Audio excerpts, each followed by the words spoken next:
Hello, everybody, and welcome to Dot to Dot. Well, today I got something a little bit special for you guys. I continued on with the Rochefoucauld Grail. It's a fascinating piece of art, and I basically want to show you what the rest of this picture may reveal. So let me go to Google Earth. And so last week, if you haven't watched my video, I'll give you a quick run through. It was Olivier and one of his uh, subscribers, Gazbo, came up with this geometric theory that deals with this Rochefoucauld Grail miniature picture. And this is basically this geometry is formed by gaze patterns of the people within the scene. Also, a we obtained a angular vector through this number, which is 154, just taking each hand as a numerical value. And we also found the checkerboard down here was basically through these shoes giving us angular uh, values for the discoveries, which is 20 degrees, 60 degrees, and 40 degrees, which relate to these vectors here that came out of the geometry. This one is relates to Zena Halpern's map. That is the line that we call the scale line, which actually ends up going to Frog Island. And also the other scale line, both of these are 1,347 peed or 1,444 feet. The other one was going from cone E to what we call the oak or the oak entrance. And this gaze came from over here. And also Nolan's cross was established through this geometry. So it was very fascinating, and I find it very fascinating to continue with this. And it is when I was looking at this right here, this 154, I thought to myself, okay, this told us an angle here. So are the king and the queen and the knight giving us another angle here? And another thing is too is we still have 8 squares left. So if this is the same as the other ones, this would be an 8-degree angle that would be to the left of this 20-degree angle. So I put it upon myself. I was just, analyzing this a little bit. One of the things I noticed was that notice how the vertical line is going through the queen's hand here. And also it's going through the queen, I guess a monk, his hand right here. So maybe there's some similarities. Another thing I noticed was that the hand gestures or the hand angles and the fingers were simulating the geometry that was related to this 154 angle. And you can notice, and I came up with a little bit of a protocol on how this is happening. It's basically the sleeve edge of the person opposite the thumb. And if you notice, the sleeve edge opposite the thumb gives us the angle, which would be this one right here, this diagonal. And then the other sleeve, this hand would be this 20-degree angle. And the other sleeve here would be the vertical line. And then the thumbs, the left side of the thumbs, gave us uh, basically the 154 angle, which was the emphasis of this whole thing. And notice how it's on both sides. In other words, this is actually not, this vertical angle is not supposed to be there. So we're actually adding this hand to this hand, and coming up with the geometry that is formed right here. So I wanted to employ those same protocols, so to speak, to the king and queen, and also try and figure out what this angle is. So we had 154 on this side, but if we do the same thing on this side and place these, it would be 555, which would be 555. There's no angle for 555. So the other thing I thought to myself is maybe we just add these together. So this would be 555, and the total angle would be 15 degrees. So we have two more angles that may be in play here. One is the 8-degree angle, which is represented by the 8 squares, and a 15-degree angle represented by the hands of the king and queen. So let's employ our little hand protocols, and we'll go first with the left hand side of the queen, or the sleeve that is opposite the thumb on the queen, and then we'll do the other sleeve of the king opposite his thumb, and we'll do the knight, the sleeve. So we're just measuring this angle on the sleeves of each of these people. Okay, so the next thing is we're going to look at the thumbs, and the left side of the thumb. That's the same as we did on the other one. So if we do the left side of the thumb of the queen, we get this angle. And if we do the left side of this guy's thumb, we get this angle. And if we do the king, it's pretty much a straight up and down line. So this is representing the vertical axis. So we have these angles set on each one of them. So the next thing we're going to do is we're going to basically look at these.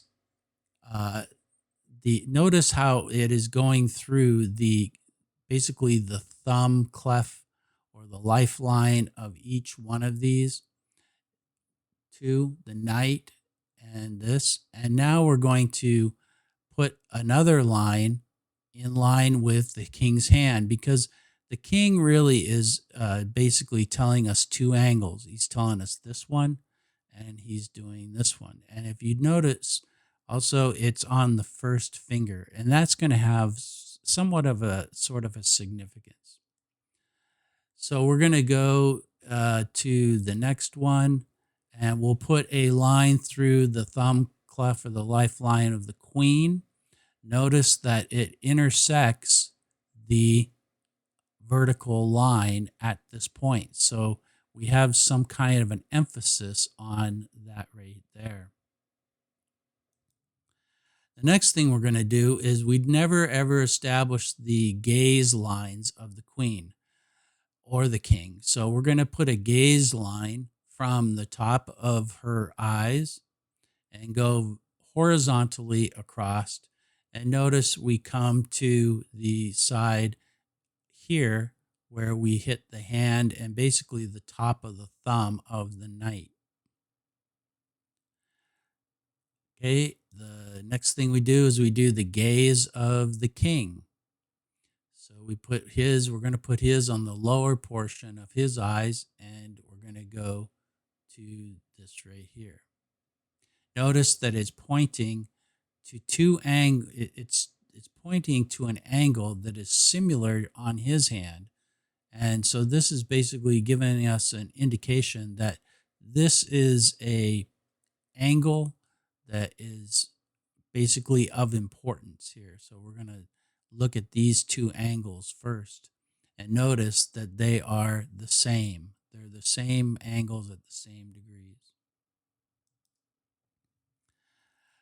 The other gaze line we're going to do is from the dog, and the dog comes from basically the tangent of this circle of his bottom leg, so this bottom circle tangent, and through the top portion of his eye.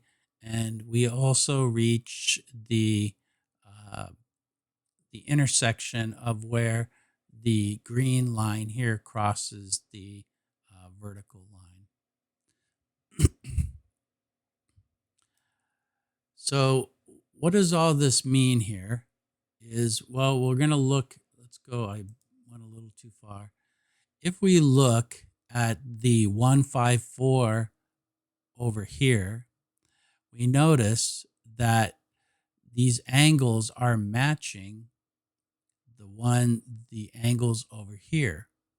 In other words, we have the vertical axis and we have this yellow line, which is the same as the 154. Let me take some of this off here. So if we think that this yellow line here is the same as here, and we equate this group of people to the geometry over here, we can look at these patterns here. So the king, we'll start with the king, and here's where the fingers come into play. This is the first. From left to right, we're counting the fingers. So this sequence is number 1. And if we look at this geometric pattern, we got the vertical angle, the 154 angle, and we have another angle. This matches this right here. Here's the 154 angle. Here's the vertical angle. And this right here, this diagonal, matches the hand angle of the king, the hand, not the sleeve, just the hand. So this is the first one that we identify. Now, if we go to the knight, we notice that we have a similar angle, which the king represents with his eye gaze. Similar, we're going to focus on this. But now we have this other angle that is going in this direction. Now, where does this angle start? Well, it starts on the gaze line of the queen, which is the same as this horizontal line here.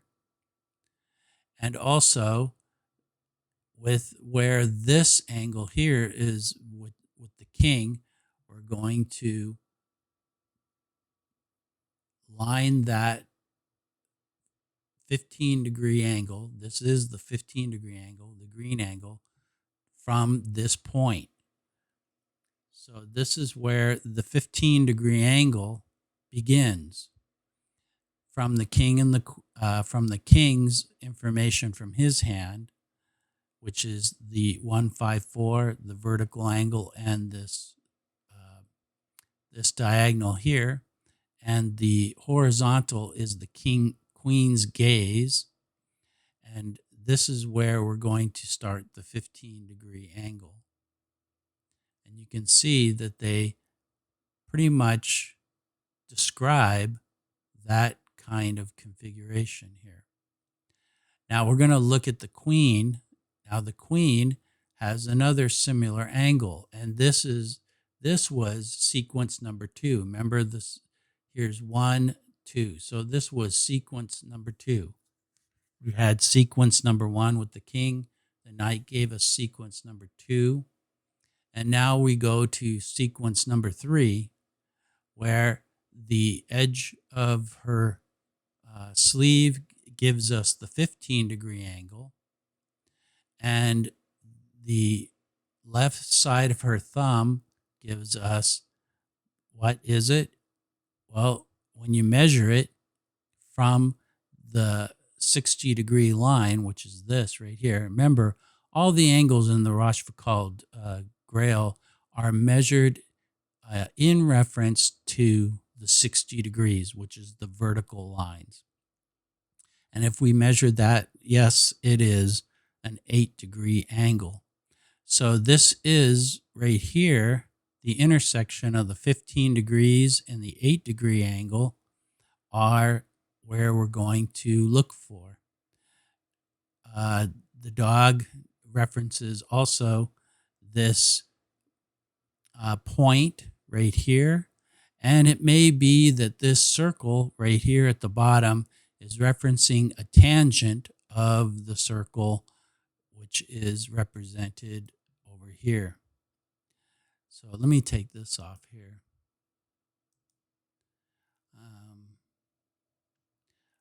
Leave it on. So what ends up happening is we have the 15-degree angle we put here, and notice that it's going to cross the vertical axis, which is the same vertical axis as this, because remember the similarity of it crossing the hand. So we're translating this geometry over to here. So it goes down, and when you do the point of where it starts at a 15-degree angle and you pass it through the vertical axis, it gets really small, which is very interesting. And then we go from the tangent of the circle, just like the dog said, to the intersection, we get a point right here. Now, this is one thing I have a problem with, is that this geometric place right here, this location, is so small. It would be hard to basically do this on the picture. So I'm not thinking that it was maybe done on the picture, but perhaps it was done, mathematically on a separate piece of paper. But there is really fine detail in this, so I'm not saying it's impossible. It maybe could be with some detail. But it's interesting that when you do all the geometry according to the protocols of the hands, I basically call it, this is the location that we get. And what does that correspond to with Zena Halpern's map? Well, it corresponded to the place on the west side of the island where before the Zena Halpern map put in the head underground. This is the place where you would find it's basically on lot 7. It's in the middle of the parallelogram on between triangle 2, the hole under the trapdoor, and the valve and cone E. This is the center of that parallelogram. This is where you would go to shut or divert the flood waters of the flood tunnel system to lower the vault.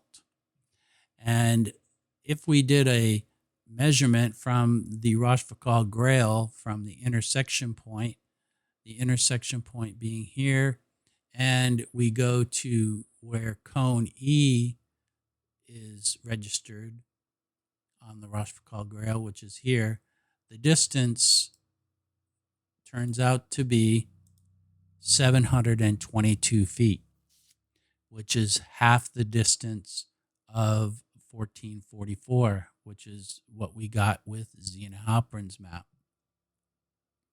So what is the Rochefoucauld Grail telling us in entirety is it's giving us the location of the oak, where the entrance is to basically go to the vault.